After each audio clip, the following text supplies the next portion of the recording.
আজকে যদি আপনারা সারা ভারতবর্ষে যান কিংবা কলকাতার সামান্য এই বড় বাজারে যান, দেখবেন যত বড় বড় ব্যবসায়ীরা সারা হচ্ছে মারবাড়ি। আপনারা এমন একটা জিনিস বলুন তো, এমন কি সিক্রেট আছে মারবাড়িদের যে মারবাড়িরা আজকে ব্যবসায় এত এগিয়ে? আপনাদের মধ্যে অনেকে বলবেন মারবাড়িরা ছোটোবেলা থেকে পরিশ্রম করে, ছোটোবেলা থেকে খাটে, মারবাড়িরা সঠিক টাইমে দোকান নিয়ে করে, মারবাড়িতে পাঞ্চুয়ালিটি আছে, কিংবা মারবাড়ি এরকম মানে পরিষ্কার পরিচ্ছন্নভাবে পূজা পাঠ করে দোকানদারি করে। এরকম অনেক কিছু আপনারা বলবেন, কিন্তু আমি বলবো এগুলো বাদ দিয়েও মারবাড়িতে একটা গোপন সিক্রেট আছে। সেটা কি বলুন তো? মারবাড়ি জাতিরা হচ্ছে এমন একটা জিনিস, ওদের ব্যবসায় যেটা প্রয়োজন, যেখানে ব্যবসায় লাগালে ১ টাকার বদলে ২ টাকা আসবে, ওরা ওই ১ টাকার বদলে ২ টাকা যদি আসে, ওরা ১.৫ টাকা লাগাতে রাজি আছে।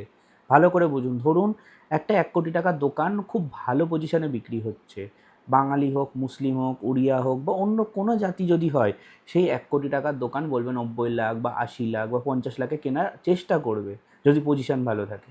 কিন্তু অন্যান্য মারওয়াড়ি জাতিরা ওই ১ কোটি টাকার বদলে ১,২০,০০,০০০ দিয়েও কিনতে রাজি আছে, যদি ওদের পজিশন ভালো মনে হয়, যদি মনে হয় ওখানে ওদের ১০টা কাস্টমার আসবে।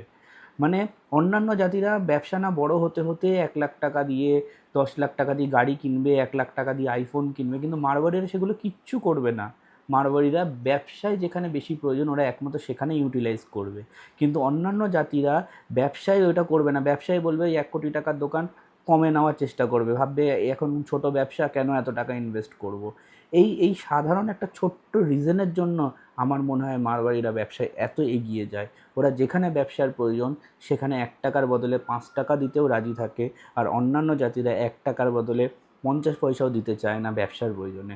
বাট বাকি সব কিছু ওরা করবে অন্যান্য জাতিরা, কিন্তু মারওয়াড়িরা শুধুমাত্র ব্যবসার ক্ষেত্রেই টাকা লাগাবে প্রথম দিকে, এই ছোট্ট স্টেপের জন্য।